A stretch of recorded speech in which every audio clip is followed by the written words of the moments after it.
요한복음 14장 1절에서 14절까지 말씀 우리 같이 교독하도록 하겠습니다. 너희는 마음에 근심하지 말라. 하나님을 믿으니 또 나를 믿으라.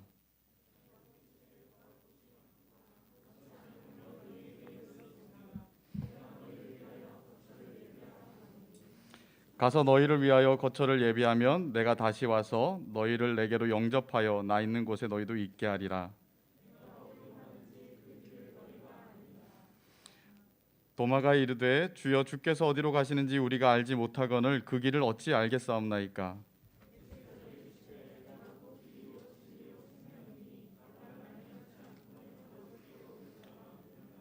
너희가 나를 알았더라면 내 아버지도 알았으리로다. 이제부터는 너희가 그를 알았고 또 보았느니라.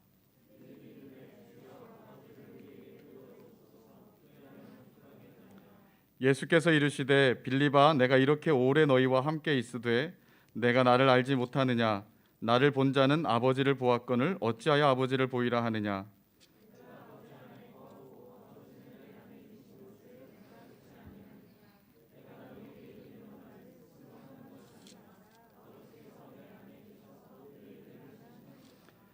내가 아버지 안에 거하고 아버지께서 내 안에 계심을 믿으라. 그렇지 못하겠거든 행하는 그 일로 말미암아 나를 믿으라.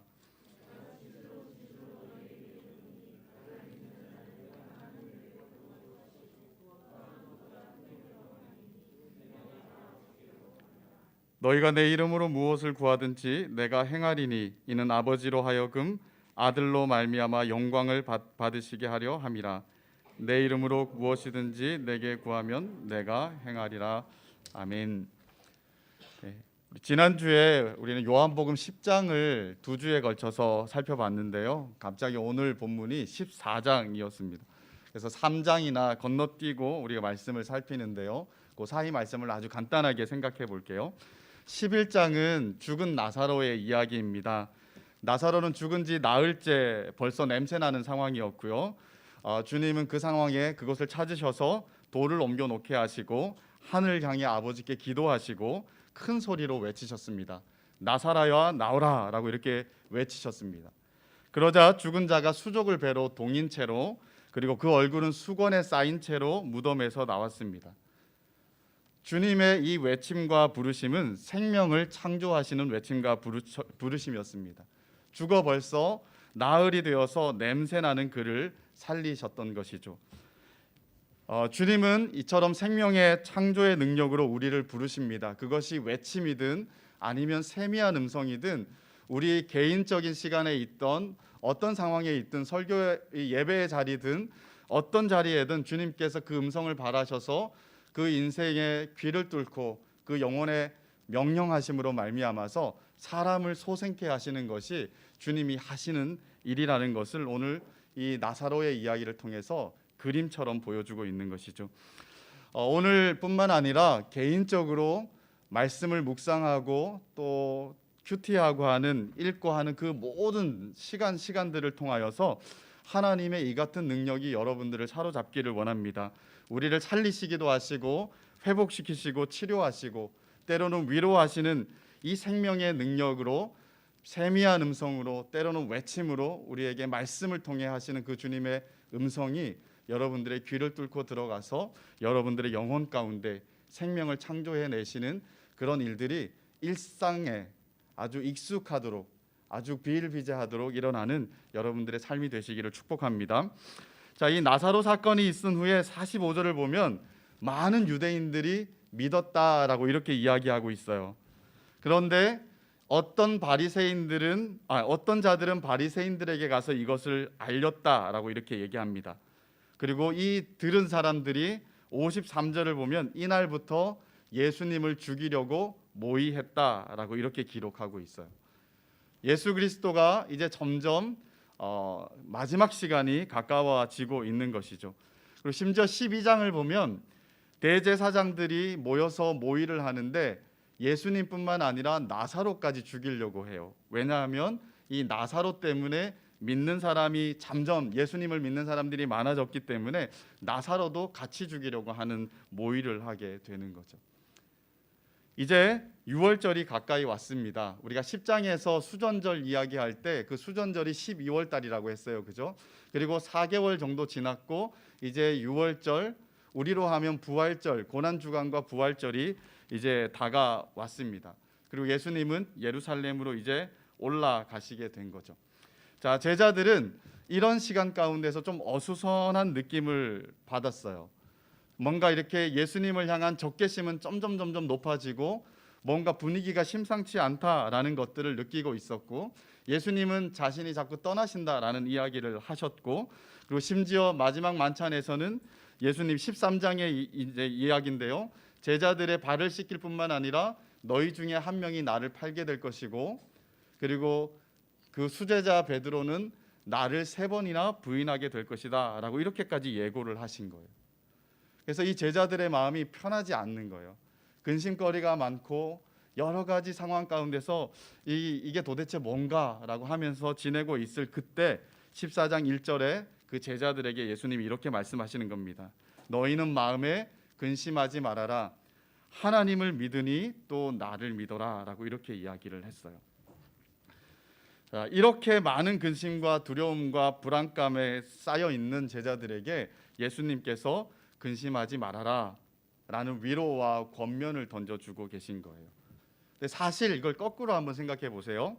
제자들이 배반하고 유대인들이 죽이려고 모의하고 그리고 곧 있을 십자가의 죽음과 고난, 이 모든 것들을 앞두고 있는 예수님의 마음이 가장 복잡했을 거예요. 그죠? 가장 복잡하고 뒤숭숭하고 또 우리 겟세마네 기도에서 보여주셨던 것처럼 아주 긴장되고 떨리는 마음으로 그 시간들을 통과해내고 계셨던 것이 바로 예수님이셨습니다. 근데 예수님은 자기 자신보다 제자들을 먼저 생각하시는 거예요. 그런 상황에 있었음에도 불구하고 남겨질 제자들, 그리고 근심 가운데 불안해하는 제자들을 먼저 생각하시면서 그들에게 근심하지 말아라 라고 이렇게 이야기를 하는 거예요. 근심하지 말고 믿어라. 너희가 하나님을 믿고 있으니까 내가 이제까지 가르치지 않았느냐, 하나님과 나는 하나다, 그러니까 나 역시 믿어다 라고 이렇게 그들이 이 모든 상황들을 유일하게 이길 수 있는 한 가지를 요청하고 있는 거예요. 믿음을 요청하고 있는 거죠. 왜 예수님은 그 많은 것들 중에서 믿기를 바라셨을까요? 믿음이 뭐길래 예수님은 제자들에게 믿음을 요청하셨을까요? 다른 것이 아니라, 믿음은 일단 자기 최면이 아닙니다. 자기 최면이 아니라 예수님의 이 같은 의도에서 따라본다면 믿음은 가장 힘든 시기, 그리고 가장 근심과 불안에 쌓여 있는 그런 시기, 그리고 고난과 환난 속에서 그 모든 것들을 견디게도 하고 이기게도 하는 유일한 것이 믿음이기 때문에 예수님은 그들에게 믿음을 요구하고 있는 거예요. 그래서 믿음은 아주 보석 같은 거죠. 그래서 암흑 같은 터널을 지날 때도 확신을 가지고 걸어가게 합니다. 이 터널은 끝이 있다. 그리고 폭풍우 부는 바다 위에도 걸어가게 합니다. 이 폭풍우가 나를 삼키거나 침몰치 못한다. 그렇죠? 그리고 근심에 압도되어지는 그런 걱정과 불안에 떠는 그런 상황이 있다 할지라도 그것들이 나를 침몰치 못한다라는 것을 알고 있기 때문에 고요하게 흔들림 없게 그 길을 걸어가게 하는 것이 믿음입니다. 그래서 예수님은 이 제자들에게 믿음을 요구하고 있는 것이죠. 도대체 믿음이 뭐길래 이런 것들을 이루고, 그리고 믿음이 어떻게 작용하길래 그런 일들이 일어나는가? 예수님은 그것을 아주 조금은 어렵지만 그들에게 일단 설명을 해주고 계신 거예요. 자, 믿음에 있어서 가장 중요한 것은 뭐냐면 믿음의 대상입니다. 내가 얼마나 확신하느냐, 이게 중요한 게 아니에요. 왜냐하면 우리는 거짓 확신 가운데도 쌓일 수 있거든요. 어제 그렇게 확신했는데 오늘 확신이 떨어질 수도 있어요. 그래서 이 믿음은 주관적인 나의 감정 기복에 의존하는 것이 아닌 거예요. 그래서 이 믿음이 가장 중요한 요소는 뭐냐면 내가 믿는 믿음의 대상이 어떤 분인가라는 것이 너무너무 중요한 거예요. 그래서 예수님은 이렇게 말합니다. 하나님을 믿으니까 나도 믿어라 라고 이렇게 말한 거예요. 믿음의 대상이 누구냐? 하나님 아버지와 예수 그리스도 자기 자신을 믿음의 대상으로 그들에게 강력하게 제시하고 있는 거죠. 그래서 믿는다라는 거에 있어서 믿음의 대상이 되는 이분이 얼만큼 신뢰할 만한가, 이게 사실은 되게 중요한 거예요. 그죠? 신뢰할 수 없는 사람을 믿는 것은 믿음이 아닙니다. 그거는 무모한 거예요. 그죠? 보통 사람들이 사기를 왜 당합니까? 믿어서는 안 되는 사람들을 믿기 때문인 거잖아요. 그죠? 그리고 이 한번 뭔가 꼬이기 시작하면 믿을 수 없는 상황이 자꾸 돼도 그래도 내가 믿을 수밖에 없는 이유들을 자꾸 만들어내면서 그런 큰일이 터질 때까지 믿음을 고수하려고 할 때가 많잖아요. 그죠? 믿지 못할 사람을 믿는 것은 믿음이 아니에요. 그거는 믿음의 용기도 아닌 거죠. 그거는 어리석음입니다. 그래서 하나님은 믿을 대상으로 사람을 지목하지 않습니다. 사람은 사랑의 대상이지 절대 믿을 대상이 아니다라고 말하면서 하나님은 자기 자신을 믿어라, 그리고 예수님은 나를 믿어라 해서 자기 자신을 믿음의 대상으로 아주 자신 있게 제자들에게 권하고 있다라는 거죠. 그래서 그렇기 때문에 우리가 신뢰할 만한 대상, 이 믿음의 대상이 신뢰할 만한가, 이것을 판단하기 위해서 믿음의 대상을 알아가는 것은 믿음에 있어서 필수적인 요소라고 볼 수가 있어요. 그죠? 그래서 나의 믿음의 대상이 되시는 하나님이 어떤 분이신가, 이거를 모르면 우리는 그분을 믿을 수가 없는 거예요. 그죠? 어떤 면에서는 내가 하나님을 어떻게 아느냐가 나의 믿음의 크기를 결정한다라고 볼 수가 있는 거예요. 나는 교회에 왔고 예수님을 믿어, 그러나 예수님에 대해서 관심 별로 없어 라고 하는 사람은 믿음이 자랄 수가 없는 거예요. 그죠? 말씀을 통해, 또한 삶을 통해 하나님이 어떤 분이신지 깊이 알아가고 깨닫고 경험해 나아갈 때 우리의 신뢰의 크기는 점점 커질 수가 있다라는 것입니다. 그죠? 그래서 오늘 예수님은 자기 자신이 어떠한 자인지 이제 앞뒤 문맥에서 두 가지 정도 얘기를 해주고 계세요. 먼저 앞 문맥을 보면요, 13장 1절을 한번 찾아보십시오. 13장 1절 가까이 있습니다. 그죠? 같이 한번 읽어볼게요. 시작.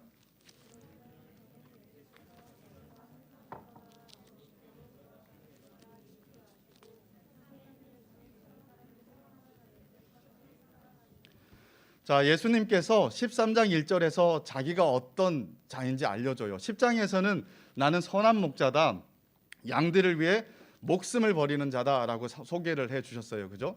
그리고 13장 1절에서도 자신을 얘기를 할 때 유월절 전에 예수께서 자기가 세상을 떠나 아버지께로 돌아가실 때가 이른 줄을 아시고 세상에 있는 자기 사람들, 제자들을 사랑하셨는데 끝까지 사랑하셨다라고 이렇게 얘기를 해요. 예수님은 자기 백성들을 사랑하시되 끝까지 사랑하시는 분으로 자기를 보여주시고 선포하고 사람들이 그렇게 인정하게 만들고 있다라는 것입니다. 자, 아버지께로 갈 때가 다 되었기 때문에 남겨질 제자들을 걱정하신 거예요. 그죠? 그 남겨질 제자들을 위해서 사랑하시되 이들을 어떻게 보존할 것인가, 이들을 어떻게 또 하나님의 거룩한 백성으로 삼아서 세상이 감당하지 못할 사람으로 그렇게 세워나갈 것인가, 예수님은 끝까지 생각하시면서 그 제자들을 대하셨던 거예요. 베드로가 3번 부인하는 것을 예고할 때 예수님께서 그에게 이런 얘기까지 하셨어요. 때가 되어 그가 다시 돌이킨 후에 양들을 어떻게 돌봐야 되는지 그 이유까지 생각하시면서 베드로를 이렇게 가르치고 계신 모습을 보여주는 거죠. 그리고 17장에 보면 예수님께서 제자들을 위해 기도하는 내용이 나와요. 너무 길어서 다 볼 수는 없지만 9절에서 이 19절까지의 말씀을 대충 제가 요약을 해드리면요, 예수님이 제자들을 위해서 마지막으로 기도하시는 장면입니다. 그 장면을 기도할 때 나는 세상에 더 이상 있지 않습니다, 나는 아버지께로 갑니다 라는 이야기가 3번 반복되고 있어요. 나는 이제 떠날 것인데 이 남겨질 제자들을 하나님 이렇게 해주십시오라고 하면서 기도를 하시는 거예요. 먼저는 이들을 보존하여 지켜주십시오. 그리고 이들을 하나 되게 해주십시오. 그리고 나의 기쁨으로 그들 안에 충만하게 해주십시오. 악에 빠지지 않게 보존해 주십시오. 진리로 거룩하게 해주십시오 라고 하면서 남아있는 제자들을 위해서 아버지 하나님께 대제사장적인 기도를 올려드리는 것이 바로 요한복음 17장의 말씀인 거예요. 예수님은 마지막까지 제자들을 생각하시고 주님의 이 속 깊은 사랑의 마음들을 기도를 통해서도 보여주고 계셨던 것이에요. 주님은 자기 백성을 끝까지 사랑하시는 분이십니다. 이렇게 사랑하셨기 때문에 몸을 찢으셨고 물과 피를 흘리시며 사랑하셨습니다. 그래서 십자가는 예수 그리스도의 사랑의 증표입니다. 주님이 우리를 얼마나 사랑하셨는지, 어떻게 사랑하셨는지 하나도 빠짐없이 다 보여주는 것이 바로 십자가예요.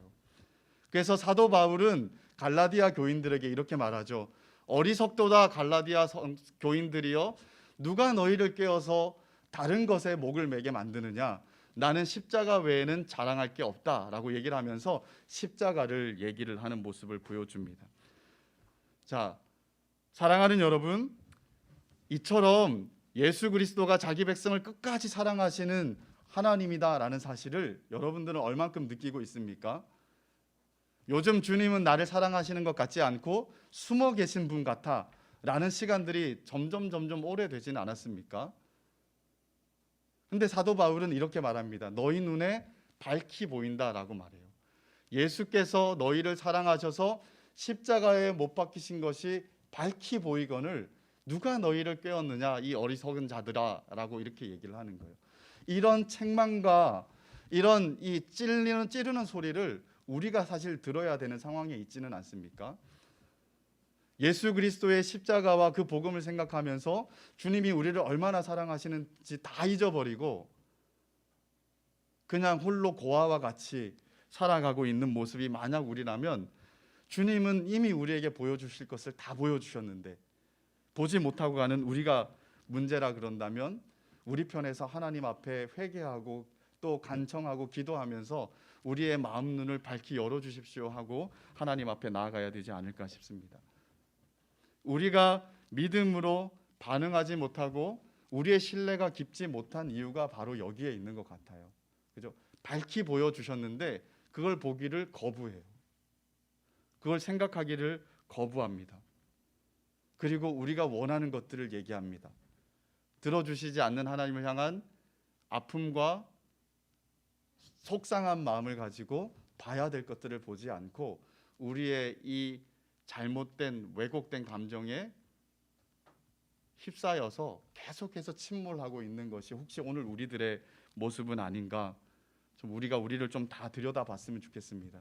예수님은 나를 믿어라라고 할 때 자신감이 있었어요. 어떤 자신감이냐면 나는 너희의 인생들을 사랑하기 때문에 끝까지 사랑하고 끝까지 아니 영원토록 책임질 수 있는 자다 해서 자기 자신에 대한 자신감을 가지고 우리에게 믿으라고 요청을 하고 계신 거예요. 한번 눈을 들어서 예수의 십자가를 한번 우리가 계속해서 봤으면 좋겠습니다. 그리고 그 안에서 주님이 우리를 얼마나 끝까지 사랑하셨는지를 좀 우리의 생각으로뿐만 아니라 또한 우리의 감정과 우리의 영혼 깊숙이 좀 새겨지는 예수의 사랑들을 깊이 느껴서 주님 그렇군요. 주님이 정말 끝까지 나를 사랑하시는 분이시군요 라고 고백할 수 있는, 찬양할 수 있는, 감사와 감격을 드릴 수 있는 그런 저와 여러분들이 되었으면 좋겠습니다. 이것이 어느 때에 되는 게 아니라 항시 되는 거잖아요. 그죠? 주님이 십자가에 달리신 것은 이미 우리에게 너무도 밝히 보이니까 한순간도 놓치지 않고 그 은혜와 사랑들을 다 누려갈 수 있는 저와 여러분 되었으면 좋겠습니다. 그래서 예수님을 신뢰할 수 없는 분이다라고 우리 스스로도 그렇게 자신 있게 목소리 높여서 나는 주님을 믿습니다라고 외칠 뿐만 아니라 주변에 있는 지체들에게 주님을 믿어야 됩니다. 이것이 우리의 유일한 길입니다라고 외칠 수 있는 저와 여러분들이 되었으면 좋겠습니다. 자, 뒷문맥을 보면 두 번째로 예수님이 믿어야 될 자신을 믿어야 될 이유를 얘기를 해줘요. 자, 예수님은 나를 믿어라라고 하신 후에 이제 몇 가지 얘기를 합니다. 나는 아버지 집에 처소를 예비하러 간다. 그리고 갔다가 다시 와서 너희들을 영접하여 내가 있는 곳에 너희도 있게 할 것이다 라고 이렇게 이야기를 합니다. 그리고 너희들은 내가 어디로 가는지 또 나의 길을 안다 라고 이렇게 얘기를 했습니다. 4절에서 6절까지는 다소 선문답처럼 느껴져요. 좀 어려워요. 그죠? 예수님이 내가 어디로 가는지 어떤 길로 가는지 안다라고 했더니 도마가 뭐라 그럽니까? 주님이 어디로 가시는지 모르는데 어떻게 길을 알겠습니까? 라고 말했고요. 그거에 대해서 예수님이 내가 곧 길이요 진리요 생명이니 나로 말미암지 않고서는 아버지께로 올 수가 없다. 뭔가 질문과 답이 딱딱 맞아떨어지는 것 같은 느낌이 들지가 않아서 이 본문이 너무 우리에게 익숙한 본문이지만 사실은 좀 들여다보면 어렵게 느껴지는 본문이기도 합니다. 그죠? 예수님은 계속 자신이 떠날 것들에 대해서 얘기를 했어요. 8장 21절을 보면 내가 곧 갈 것인데 너희가 나를 찾다가 너희 죄 가운데서 죽겠고 내가 가는 곳에는 너희가 오지 못할 것이다. 제자들에게 한 얘기가 아니라 유대인들에게 한 얘기예요. 그죠? 나는 곧 갈 거다. 그랬더니 유대인들이 우리가 가지 못할 곳이라면 저가 자살하려고 하느냐? 막 이렇게 이제 반응했던 모습 우리가 8장에서 다뤄봤죠. 그죠? 자, 예수님은 이처럼 자기가 가실 것들에 대해 말씀하셨습니다. 그리고 제자들에게도 내가 간다라는 이야기를 했어요. 그리고 어디로 간다? 어디로 간다라는 것은 목적지를 얘기를 하는 거예요. 그리고 길은 그 목적지를 향해 가는 길을 말합니다. 예수님이 가시는 궁극적인 목적지가 어디입니까? 아버지 집으로 간다고 하셨잖아요. 그죠? 예수님은 아버지께로 가는 거예요. 아버지께로 가서 맨션을 준비한다 이런 이야기는 아닌 것 같아요. 이거 약간 비유인 것 같아요. 그죠? 자, 내가 아버지 집으로 가서 너희도 아버지 집에 유할 수 있는 모든 준비를 내가 해놓겠다. 그리고 때가 되어 다시 와서 너희를 내게 영접하여서 너희 역시 그곳에 거할 수 있도록 내가 너희를 데리고 갈 것이다 라고 이렇게 이야기를 했습니다. 자, 예수님이 궁극적으로 가시는 곳은 어디냐면 아버지께로예요. 아버지께로, 아버지 집에. 왜 가십니까? 제자들도 그곳에 유할 수 있도록 거처를 마련하기 위해서. 그럼 어떻게 거처를 예비하십니까? 여기에 대한 이야기가 요한복음에는 빠져 있어요. 그 대신 이 이야기에 대한 보편적인 딱 설명이 뭐냐면 누구든지 나로 말미암지 않고서는 아버지께로 올 자가 없다라는 말이에요. 이건 예수님이 지금까지 하셨던 말씀이고 성경 전체가 우리에게 보여주는 복음의 메시지죠. 그죠? 왜 예수님 외에는 우리가 아버지께로 갈 수가 없습니까? 우리는 죄인들이기 때문에. 이 죄의 문제가 해결되지 않으면 아버지께로 갈 자가 없는 거예요. 그래서 예수님은 먼저 아버지께로 간다라는 말에는 그 많은 구원의 이 과정들을 다 축약해놨다고 볼 수가 있어요. 그죠? 자, 우리는 잘 알아요. 예수님께서 먼저 어떻게 합니까? 십자가를 지시고 죽으십니다. 그리고 3일 후에 부활하시죠. 그리고 40일 동안 이곳에서 부활하셔서 제자들을 만나시다가 그 후에 승천하십니다. 그죠? 승천하신 후에 성령을 보내시고 오랜 시간이 거쳐서 때가 되면 이제 다시 오셔서 하나님 나라를 완성할 것들에 대해서 알아요. 그죠? 그리고 이 복음의 구도를 히브리서에서는 이렇게 말합니다. 예수님은 우리의 죄를 해결하시기 위해서 우리의 영원한 대제사장으로서 자기 자신의 피와 몸을 제물로 드려서 그 제물을 가지고 아버지의 지성소, 즉 이 땅에 있는 그림자 같은 지성소가 아니라 참 지성소인 하늘나라로, 하나님 나라로 들어가셨다라고 얘기를 해요. 자, 예수님은 자신의 십자가 대속의 죽음을 가지고 하나님 아버지께로 먼저 들어가셔서 길을 내놓으셨어요. 그래서 히브리서에서는 이 길을 산길이라고 말합니다. 산길. 예수 그리스도께서 자기 피로 산길을 내셨기 때문에 그의 공로를 힘입어서 나아가는 자, 그들은 당당하게 하나님 은혜의 보좌 앞으로 나아갈 수 있게 하셨다라는 이야기를 하시는 거죠. 우리가 이 구도에서 이 본문을 이해하면 좀 잘 이해할 수 있을 것 같아요. 그죠? 예수님께서 아버지께로 가십니다.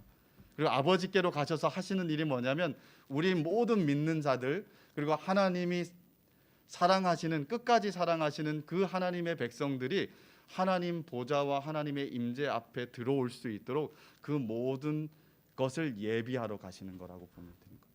그죠? 그래서 구속의 모든 일들을 완성하기 위해 가시는 거예요. 그래서 내 있는 곳에 너희도 있게 하는 것이 내가 궁극적으로 원하는 거다. 그래서 예수님은 이 결과를 그냥 한마디로 표현해서 구원의 완성에 대한 이야기를 해주고 있는 거예요. 예수님이 아니면 우리는 아버지의 은혜의 보좌 앞에 나아갈 자가 없습니다. 그리고 아버지 집에 갈 사람도 없는 거죠. 현재적이든 미래적이든 이 일들을 이룰 수 있는 방법이 없어요. 그죠? 그런데 오직 유일한 길이시며 생명이시며 진리이신 이 예수님을 붙잡고 예수님의 공로를 의지해서 우리는 현재적으로도 하나님의 은혜의 보좌 앞에 나아갈 수가 있어요. 그죠? 그리고 미래적으로도 완성된 하나님 나라에 우리는 확실하게 들어갈 수가 있다라는 것을 얘기해 주는 거예요. 자, 여기에서 우리 하나님 이 예수님의 또 하나 우리의 구속의 모든 일들을 통해서 예수님은 자기 백성을 구속하시되 끝까지 아니 영원까지 책임지시고 지키시고 구원을 완성하시는 분이시다라는 것을 우리에게 얘기해 주는 거예요. 그래서 우리가 근심하거나 두려워할 필요가 없는 이유가 이거다라고 얘기를 하는 거예요. 제가 여러 번 비유를 썼는데요. 여러분 이 공포 영화를 무섭지 않게 보는 두 가지 방법이 있다고 했잖아요. 그죠? 공포 영화를 소리를 끄고 보세요. 그러면 하나도 안 무서워요. 그리고 또 하나 공포 영화는 봤던 영화를 또 보면 안 무서워요. 왜 안 무서우냐면 어떤 위기 상황이 긴장되는 상황이 어떻게 펼쳐질지 다 알기 때문에 놀라지 않아요. 그죠? 그 끝이 어떻게 될지 놀라지 않습니다. 성도의 삶이 이와 같아요. 우리가 왜 두려워하지 않고 근심하지 않을 수 있냐면 우리의 과정들은 일일이 우리가 다 알지 못하지만 우리의 마지막은 알고 있어요. 주님께서 끝까지 우리를 책임지시고 우리를 아버지 집에 거하게 하신다라는 그 마지막을 알고 있기 때문에 우리는 두려워하지 않고 우리의 길들을 갈 수가 있는 거예요. 자, 다니엘 세 친구를 우리는 압니다. 그죠? 그리 아니하실지라도 하나님께서 풀무불과 왕의 손에서 건져내어 구원하지 않으실지라도 우리는 우리의 믿음을 지킬 겁니다. 라고 이렇게 이야기를 했었어요. 그죠? 사자굴에 던져진 이 다니엘 역시 그가 모함하는 수많은 사람들이 있었음에도 불구하고 나는 하나님께 내 안전과 이 위기가 초래된다 할지라도 나는 하나님 앞에 기도하는 습관들을 놓지 않겠어 해서 자기의 모든 이 위험에도 불구하고 하나님을 향한 끝까지 그 믿음을 지키는 모습을 보여주었습니다. 그죠? 어떻게 그럴 수 있을까요? 이 사람들은 집념이 강해서 그렇을까요? 그거 아니라는 거예요. 그죠? 주님이 그들을 어떻게 사랑하시는지 어떻게 구원하시는지 풀무불에서가 아니어도 영원히 책임지시고 구원하실 것들을 확연하게 알았기 때문에 그들은 목숨을 불사하고 믿음의 길을 갈 수 있었던 거죠. 이 복음서를 쓰고 있는 사도 요한을 제외한 모든 제자들은 순교를 당했습니다. 그들은 십자가에 지시는 예수님 그 순간에는 두려워서 다 뿔뿔이 도망갔던 사람들이에요. 그런데 마지막 순간에 그들의 인생의 마지막 순간에는 순교에 그 처참한 죽음도 마다하지 않고 그 길을 갔어요. 어떻게 그 길을 갈 수 있었을까요? 그들은 주님을 알았던 거예요. 주님을 사랑을 알고 그분이 신뢰할 만할 뿐만 아니라 끝까지 우리를 지키신다라는 것을 확연하게 알고 있었기 때문에 순교당하는 자리도 마다하지 않고 간 거예요. 초대교회 수많은 성도들이 그와 같았습니다. 그 믿음 때문에 동물들에게 찢겨지는 그 시간들을 선택했고 불에 태워져 순교당하는 시간들을 선택한 거죠. 죽을 일이 그렇게 많이 쌓인 그 현장을 살아가면서도 믿음을 보석같이 발하면서 살아갔던 사람들이 우리네 신앙의 선배들이었다라는 거예요. 왜 그렇게 살 수 있었냐? 예수님께서 그 영혼을 끝까지 지키실 것들을 확신하고 신뢰할 수 있었기 때문이에요. 우리 사도 바울의 말을 한번 들어볼게요. 디모데후서 1장 12절을 한번 찾아봅시다.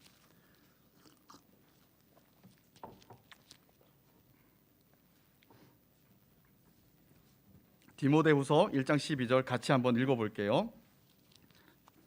시작. 이를 인하여 내가 또 이 고난을 받되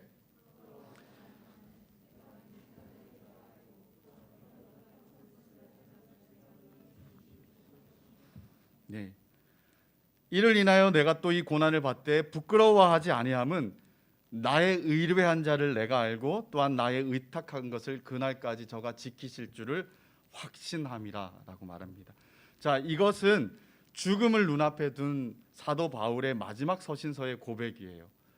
디모데후서는 바울이 죽기 직전에 쓴 첫 편지일 거라고 보입니다. 이런 고난 속에서도 또한 이런 죽음 앞에서도 신뢰할 만한, 아니 신뢰할 수밖에 없는 그분을 알고 있었기 때문에 그는 확신을 가지고 그 고난의 시간들을 죽음으로 통과하고 있는 모습을 보여주고 있는 거예요. 자, 이것이 예수님께서 제자들에게 믿음을 요청하신 이유입니다. 예수님이 너희는 왜 이렇게 믿음이 없냐? 믿음 좀 가져라 라고 믿음을 의무사항으로 요청하신 게 아니에요.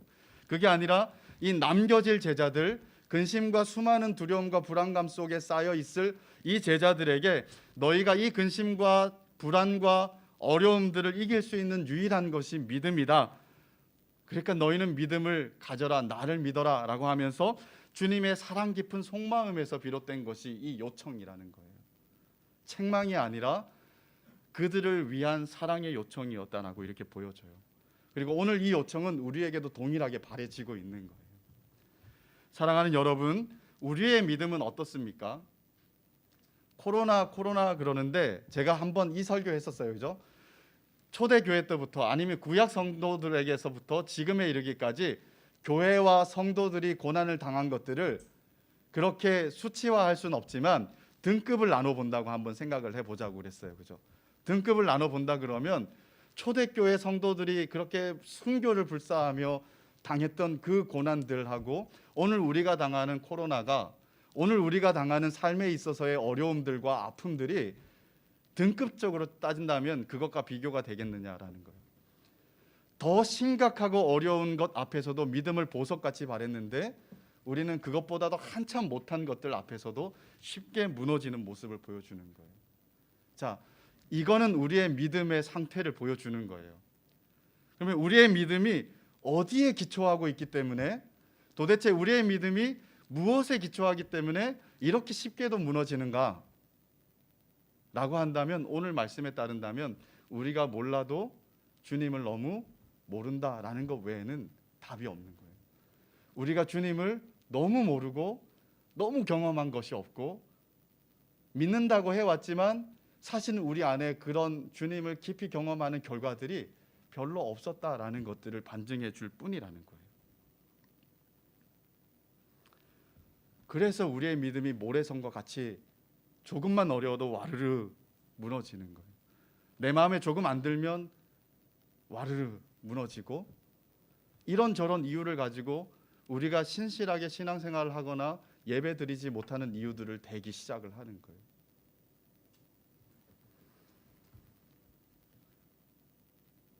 어떻게 보면 초대교회와 같은 그런 시간들을 살아내는 사람들이 좀 있습니다. 아마 북한에 있는 지하교회들이 그렇겠죠, 그죠? 그리고 믿음 때문에 여러 아주 오지에 끌려가서 죽음을 앞두면서 고난당하는 그 지하교회 성도들, 그런 성도들이 아마 그 초대교회와 비슷한 강도로 살아가고 있을 거예요, 그죠? 그런 면에서 그런 성도들을 우리가 대한다면 우린 진짜 부끄러운 모습이 아닐까. 우리가 힘들어하는 거는 다 자기중심적인 어떤 차원에서 자기 연민, 이런 것이 너무 많은 이유가 되어 있지 않은가라는 생각들을 좀 하게 돼요. 우리의 신앙생활들은 정말 핵심을 치는 신앙생활을 잘 못하는 거예요. 하나님을 깊이 경험하여서 누가 뭐래도, 어떤 비바람이 불고 폭풍우가 불어도 나는 흔들리지 않는 하나님에 대한 확실한 증거가 있어라는 그 증거들이 쌓이는 신앙생활을 하는 것이 아니라 다른 것들이 쌓이는 시간을 보내는 거예요. 한 번의 바람에 다 날려버릴 것 같은 그런 것들로 자꾸 세워나가는 거예요. 예를 들면 제가 중등부에게 전도사 시절을 한 4년 보냈는데요. 중등부 아이들은 교회에서 열심히 활동하면 신앙생활을 잘하는 거라고 생각을 해요. 그래서 진짜 열심히 해요. 그런데 대학생이 되면 신앙생활 안 하는 친구들이 많습니다. 이거 우리 비슷하지 않습니까? 내가 뭔가를 맡아서 열심히 할 때는 정말 신앙이 좋은 것 같은 느낌으로, 나는 잘하고 있는 느낌으로 열심히 하지만 그 시간들이 지나고 나면 뭔가 헛헛하고 남는 것 없는 것 같고 그리고 진짜 경험이 없이 그냥 부수적인 경험만 많아서 한 번의 입김에도 다 날아갈 것 같은 그런 정도의 것들을 우리가 신앙생활이라고 생각하면서 착각하고 있지는 않은가. 저는 이 교회에서의 여러분들의 모임이, 이 성도의 모임이, 믿음을 논하고 하나님을 함께 나누는 모임이 세상적인 서클 활동 같이 하기를 원치 않아요.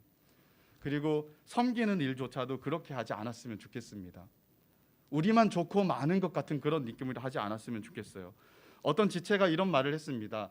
이렇게 모임하면 안 되는 걸 알지만 같이 있는 사람들의 수준을 맞추고 눈을 맞추고 상황들을 맞추다 보니까 어떻게 할 수 없다라고 하면서 몇 년을 모임을 끌어가요. 저는 그런 모임을 아예 폐하는 게 맞다고 생각해요. 1, 2년을 해도 유익하지 않고 방향을 못 잡는다 그러면 그런 모임을 교회에서 왜 계속 하겠습니까? 그죠? 그런 모임은 폐하는 게 맞아요. 진짜 우리 영혼이 함께 살아날 수 있는 그런 모임을, 진짜 영적인 유익을 구하지 않고 그렇게 해서 서클 활동처럼 할 것 같으면 폐해야 된다고 생각을 해요. 성도들이 같이 모여서 여러 가지 스포츠 활동할 수 있죠. 우리 제이브로 같은 거, 이거 저는 좀 활성화됐으면 좋겠어요. 이거 이 말 때문에 안 하지 말고 활성화됐으면 좋겠는데, 만약에 그것만 한다 그러면 폐해야 되죠. 그죠? 제이브로가 처음에 생긴 이유가 남자의 경건은 새벽 예배에서 나온다. 새벽 예배하고 운동하러 가는 거였잖아요. 그죠? 맞죠, 인철아? 네, 맞아요. 근데 요즘 새벽 예배도 안 하고 운동도 안 하니까 이게 좀 문제인데, 두 개 다 했으면 좋겠어요. 저는 이렇게 만든 게 너무너무 귀하다고 생각이 들어요. 그죠? 이런 모임이라면 뭐든지 만들어도 된다고 생각을 해요. 그런데 교회에서 만난 사람들이 새벽 2시, 3시까지 볼링 치고, 그것도 토요일 날, 그리고 주일 날 와서 졸고, 이런 것들은 이건 말이 아니라고 생각을 해요. 이런 모임들은 피하는 게 맞습니다. 그죠? 신앙생활을 그렇게 하면 안 돼요. 우리가 영원히 사는 방향으로 신앙생활을 해야 되는데 자꾸 그런 것들을 놓치고 부수적인 것들로 사람의 모임으로 만든다 그러면 이것은 하나님이 절대 기뻐하지 않습니다. 또 임원단들도, 또한 마을 목자들도 마찬가지예요. 같이 섬기다 보면 진짜 마음이 힘들어요. 그죠? 그래서 그 함께 고난의 시간들을 겪은 사람들이 이 운명 공동체 같은 느낌이 들죠. 그죠? 그런데 우리가 만나서 계속해서 모이는데, 모여서 보드게임을 하고 이런저런 것들로 해서 계속 그 시간들을 채운다면 나는 그런 것도 하지 말라고 말하고 싶어요. 왜 자꾸 모임들을 그렇게 하는지 모르겠어요. 그냥 하나님 앞에서 함께 하나님을 찾는 중심들을 세우면서 같이 하나님 앞에 몸부림치면서 가도 지금 모자랄 판에 계속 다른 걸로 채우고 이렇게 하는 것이 정말 말이 아니라고 생각이 들어요. 또 우리를 힘들게 하는 것들을 한번 살펴보십시오. 작년에 코로나 터지고 목자들이 정말 힘들었어요. 이번에는 양들에게 좀 말합니다. 목자들이 힘든 이유가 뭐냐면 목장 모임이 줌밖에 할 수 있는 방법이 없었어요. 그런데 목자들이 줌을 켜놓고 30분을 기다렸는데 안 들어와요. 안 들어오고, 그리고 원래 제가 이 교적 피드백 받아갖고 일단 목장 구성을 정말 마음이 있는 사람들을 중심으로 먼저 세우고, 그러지 않는 사람들을 후에 같이 이제 연락하면서 인발부 시키겠다라는 이야기를 했었어요. 그래서 제가 예상했던 숫자는 150에서 200명이었어요. 그런데 250명이 신청을 했어요. 그리고 어떻게 할 수 없어서 다 편성했어요. 제가 한 사람씩 다 만나기를 바랬었지만 한꺼번에 너무 많은 사람이라서 만날 수 없어서 다 편성을 했어요. 그런데 지금 작년보다는 낫지만 여전히 같은 방식으로 되고 있는 경우가 되게 많아요. 참석을 안 하는 거예요. 저는 목자들을 힘들게 하지 마십시오라고 얘기하려고 하는 거 아니에요. 목자들 때문에 좀 생각해보고 제발 좀 잘 그 자리를 지켜주십시오라고 이렇게 말하려고 하는 거 아니에요. 신앙생활을 그렇게 한다는 것은 너무 많은 것들을 설명해주고 있잖아요. 그죠? 자신의 영적인 상태를 스스로 한번 점검해 보십시오. 자신의 영혼을 생각하면서 힘써 은혜의 자리를 사모하고 나와도 부족한데 그렇게 자기를 방비하고 방치하고 하는 것들이 정말 이게 맞는 것인가 한번 잘 생각해 봤으면 좋겠습니다. 또 목자들은 그렇게 양들이 안 나오는 것으로 인해서 분명히 힘들 수 있어요. 그런데 그것이 근심할 이유는 아니라는 거예요. 도리어 우리의 영적 수준이 이렇게 낱낱이 다 드러났구나, 우리가 이렇구나, 하나님 우리 가운데 참된 영적인 각성과 부흥이 필요합니다. 하나님 내가 기도하오니 우리 가운데 하나님의 영적인 불을 부어주셔서 우리가 다 같이 하나님을 정말 갈급하게 찾고 구하는, 그리고 하나님의 영적인 놀라운 부흥들을 경험하는 그런 공동체가 되게 해주십시오라고 오히려 좀 적극적으로 하나님 앞에 기도하고 돌파하는 목자들이 되었으면 좋겠습니다. 이래서 힘들고 저래서 힘들고 다 아는데 모두가 다 힘든 것들을 대변하기 위해서만 있는 것 같아요. 마을 목자들은 목자들이 힘들다고 얘기하면 또 나한테 와서 그것들을 얘기를 해야 돼요. 그런데 이걸 어떻게 해결해 줄 수 있을까? 수많이 고민을 쓰지만 방법이 없어요. 근데 진짜 방법은 하나밖에 없어요. 하나님 우리 안에 불을 내려주십시오라는 것밖에 없잖아요. 그죠? 우리의 수준이 이렇다라는 것을 알고 힘들어할 이유가 없다라는 거예요. 힘들어하기보다는 하나님 우리가 이런 수준이니까 하나님이 간섭해 주셔야 됩니다. 하나님이 오셔서 심폐소생술을 해 주셔야 됩니다라고 기도하는 것이 우리가 할 수 있는 최선이 아닐까라는 생각들을 하게 돼요. 힘들어하고 근심하는 이유가 아니었으면 좋겠습니다. 그래서 이제 목자들한테 이렇게 요청하고 싶어요. 안 나오는 사람들 때문에 힘들어하지 마십시오. 그리고 옆에 목장은 잘 되는데 내 목장은 너무 잘 안 되는 것 같아서 이거 내 문제인 것 같다. 아닙니다. 여러분 문제 아니에요. 그죠? 여러분 문제가 아니에요.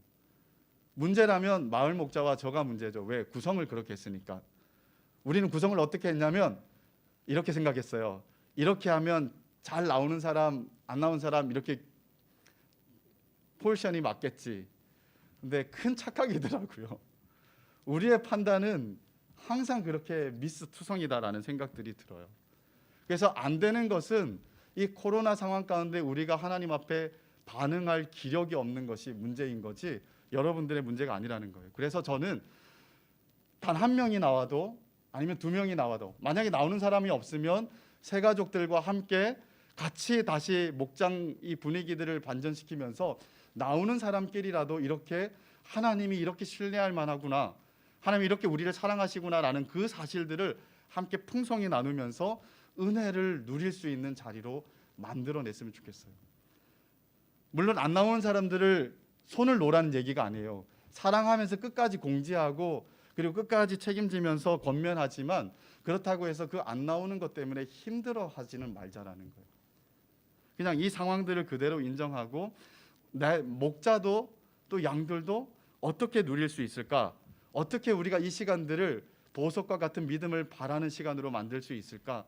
그렇게 좀 누려갈 수 있는 시간들이 되었으면 좋겠다라는 생각을 하게 됩니다. 주님은 이 근심과 불안의 상황에 믿음을 요구하고 계신 거예요. 믿음을. 그리고 자신을 알려주셨어요. 자신의 마음을 열어 보여주셨어요. 그래서 우리가 할 건 뭐냐면 근심의 상황에서 눈을 떠서 예수님의 마음을 보고 예수님이 누구신지 보는 거예요. 그런데 문제는 눈을 뜨는 것조차도 우리가 할 수 없는 게 문제겠죠. 그래서 우리가 같이 기도하는 게 유일한 거예요. 하나님 내 눈을 떠게 해주십시오. 옆에 있는 지체들의 마음 눈을 밝혀주십시오. 그리고 봐야 될 것들을 보게 해주십시오.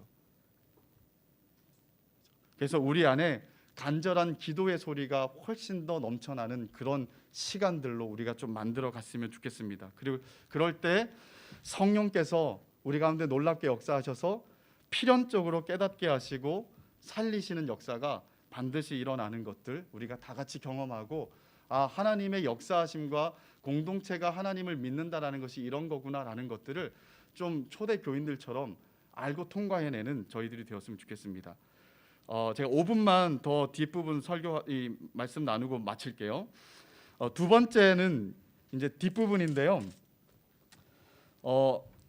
예수님이 하셨던 말씀 중에 또 익숙한 말씀이 있어요. 너희가 내 이름으로 무엇이든지 구하면 내가 다 행할 것이다 라고 이렇게 말씀하셨어요. 이 말씀은 우리에게 무절제한 기대감도 줬다가 동시에 엄청난 실망감도 주는 말씀입니다. 그죠? 예수님의 이름으로 무엇이든지 구하면 다 응답하신다라는 약속을 알고 우리는 무엇이든지 구해요. 근데 무엇이든지 구했는데 생각보다 응답이 없어요. 기도는 내 기도는 별로 응답이 안 되나 보다, 능력이 없나 보다, 하나님 나한테 별로 관심이 없는가 보다, 이런 생각들을 만들게 하는 거죠. 그래서 이 말씀은 어떻게 보면 기대와 실망이라는 롤러코스터를 타게 하는 그런 말씀처럼 우리에게 다가오는 말씀이에요. 그런데 문맥을 한번 잘 봐야 됩니다. 이 말씀의 진짜 의미가 뭔지. 빌립이라는 사람이 아버지를 보여달라고 요청했어요. 그랬더니 예수님이 야, 너희가 나랑 이렇게 오래 있었는데 아직 나를 모르느냐? 나를 본 자는 아버지를 본 거야. 아버지가 내 안에 있고 나도 아버지 안에 있으시고 아버지가 내 안에서 내가 일을 하는 것처럼 보이지만 아버지도 일을 하고 계셔.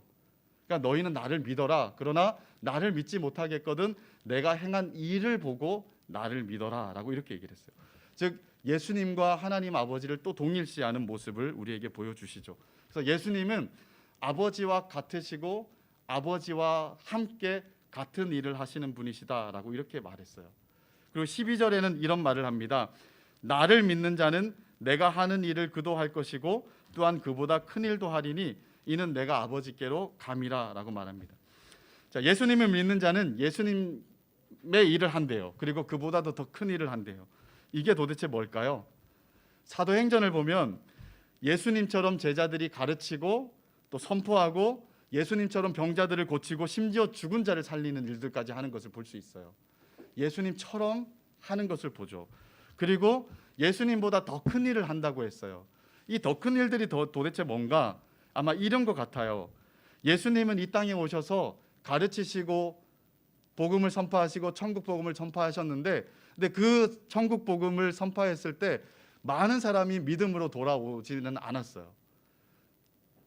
믿는 사람도 있었지만 불신하고 구경하는 사람들, 대적하는 사람들이 더 많았다라는 거예요. 그런데 예수님이 십자가에 죽으시고 부활 승천하신 후에 성령을 받은 제자들이 바깥에 나가서 설교했더니 어떤 일이 벌어졌습니까?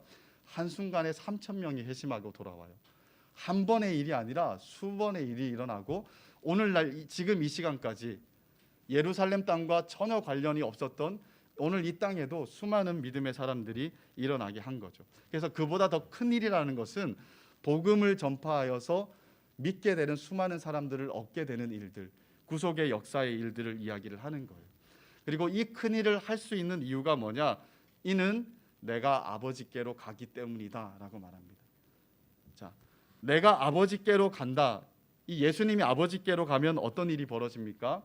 성령께서 오시는 거예요. 또 다른 보혜사 성령께서 오셔서 그 성령이 하시는 일이 뭡니까? 성령이 하시는 일은 권능을 입히고 예루살렘과 온 유대와 사마리아 땅 끝까지 이르러 복음의 증인이 되는 일들을 하게 한다라는 거죠. 그래서 성령께서 오셔서 바로 우리로 하여금 그 큰 일을 이루도록 역사하신다라는 이야기를 해 주신 거예요. 그런 문맥에서 예수님이 너희가 내 이름으로 무엇이든지 구하면 내가 다 행할 것이다 라는 말을 2번이나 하신 거예요. 13절과 14절에서. 근데 우리는 이것을 자꾸 예수님을 수단으로만 생각해요. 예수님의 이름으로 구하면 다 들어주신다. 예수님의 이름으로 나의 육신의 정욕을 구해도 다 들어주신다라는 생각들을 가지고 예수님을 수단으로 생각하는 거예요. 근데 예수님은 그렇게 얘기 안 하십니다. 13절을 보면요. 13절 후반부를 보면 이는 아버지로 하여금 아들로 말미암아 영광을 받으시게 하려 합니다. 왜 예수님이 그 기도를 다 응답하시느냐? 바로 아버지로 영광 받게 하기 위해서. 아버지와 나는 하나이기 때문에 다른 말로 한다면 내가 영광 받게 하기 위해서라는 말로도 바꿀 수 있겠죠. 그죠? 그래서 예수님은 기도의 수단이면서 동시에 기도의 목적으로 자신을 제시하고 있는 거예요. 그래서 우리가 착각을 해서 예수님의 이름으로 무엇이든지 구하면 내 육신의 소욕조차도 구하면 다 들어주신다. 제가 대학생 때 학교 뒷산에 올라가서 도시를 바라보면서 기도를 했어요. 저뿐만 아니라 이제 우리 선교 단체 친구들이 이 산지를 내게 주십시오라고 기도했어요.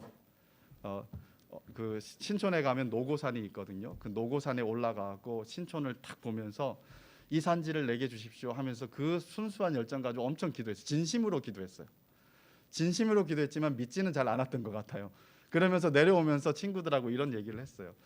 근데 하나님이 혹시나 이 땅을 진짜 우리한테 주면 어떡하지? 이런 생각하면서 저걸 뭐로 만들까 막 이렇게 장난스럽게 얘기했던 기억이 있어요. 그죠? 근데 이 산지를 내게 주십시오라고 할 때는 허황된 이야기처럼 보였지만 사실은 하나님에 대한 열정이 그래도 있었던 그런 시대 때 기도였습니다. 근데 이것을 저 땅이 너무 비싼 걸 알고 저 땅을 가지고 내가 잘 누릴 수 있도록 주십시오라고 했다면 이거는 더 허황된 이야기가 되겠죠. 그죠? 그래서 우리가 기도할 때 이 기도가 아버지께 영광을 돌리는 하나님을 목적으로 하는 기도가 맞느냐라는 것이 중요해요. 그럴 때 내가 다 시행할 것이다 라고 이렇게 말씀하시는 거죠.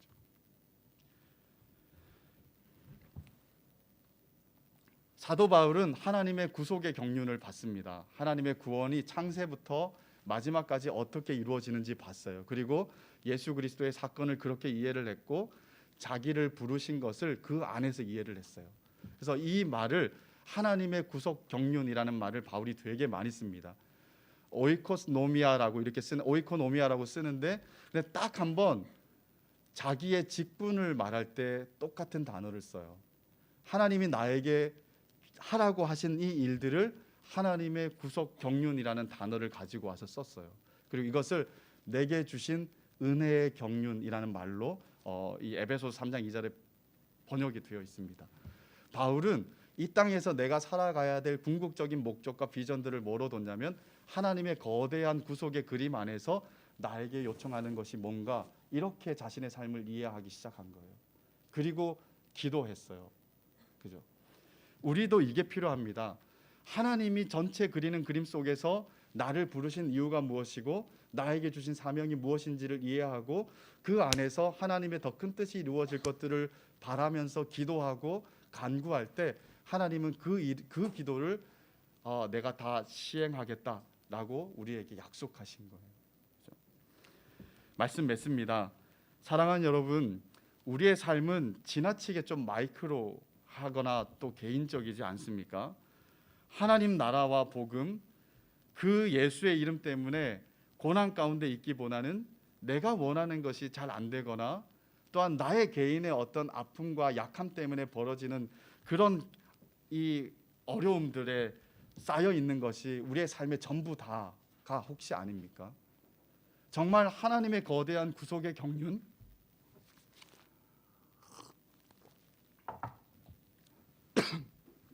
하나님 때문에 죄송합니다.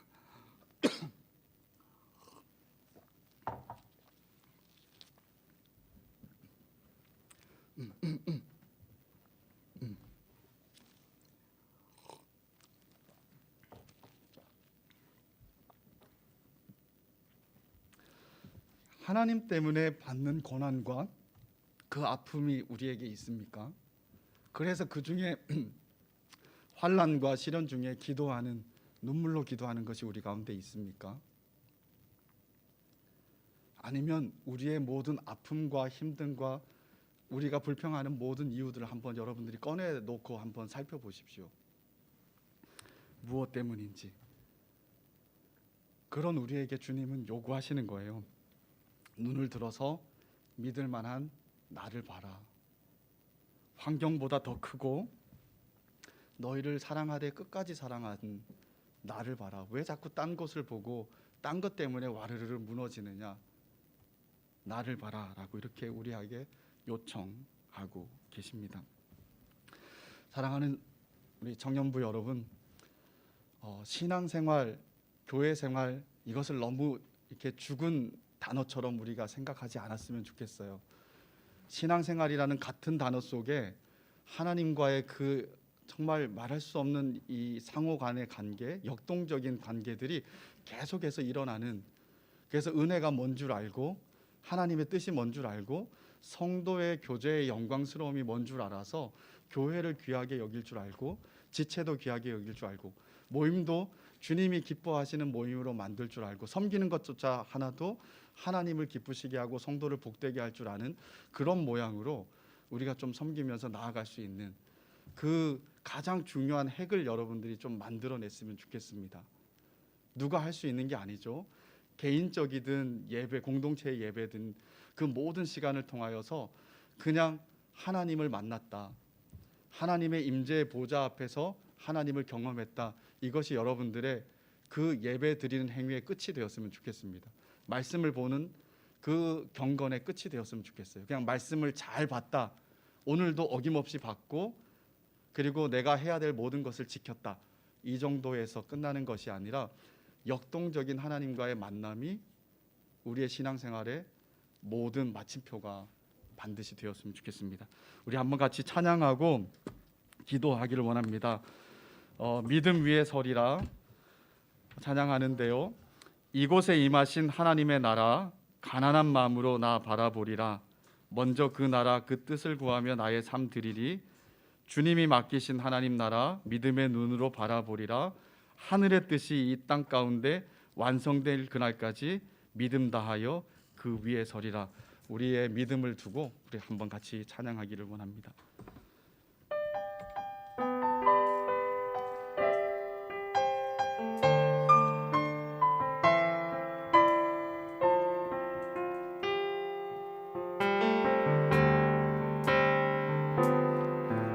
이곳에 임하신 하나님 나라 가난한 마음으로 바라보리라. 먼저 그 나라 그 뜻 구하며 나의 삶 드리리.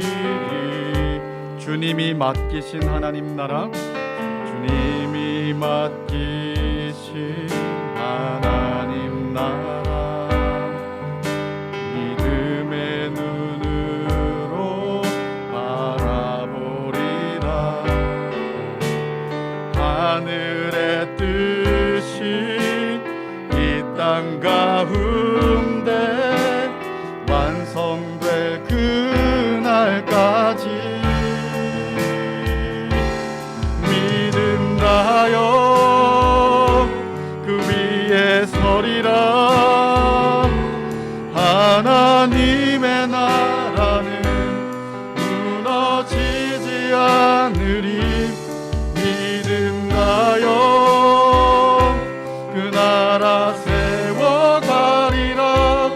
주님 곧 오실 때까지 믿음 다하여 그 위에 서리라. 다하여 그 위에 서리라.